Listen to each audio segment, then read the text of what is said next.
खबर शामिल करते हैं रहीम यार खान से। निसार वतन न्यूज के ब्यूरो चीफ शफीक अहमद मुगल की रिपोर्ट के मुताबिक डीपीओ इरफान अली समू का एसएचओ थाना अहमदपुर लिमा जावेद खान कुपांग और एसएचओ भोंग मोहम्मद असगर की आला कारकर्दगी पर दर्जे सर्टिफिकेट के लिए इंतखाब। डीपीओ इरफान अली समू IG Punjab police doctor Usman Anwar को सिफारिशात अरसाल करेंगे।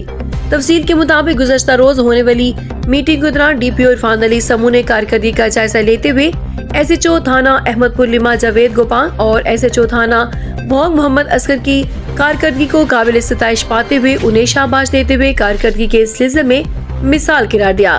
और कहा कि इन दोनों एसएचओज की आला कारकर्दगी महकमा का दर्जे अव्वल सर्टिफिकेट के मुंतखब करते हैं और वो इस सिलसिले में आईजी पंजाब पुलिस को सिफारिशात अरसाल कर रहे हैं और जल्द उन्हें सर्टिफिकेट की तकरीब की कॉल आ जाएगी, जो कि जिला भर की पुलिस के लिए बायसे फख्र है।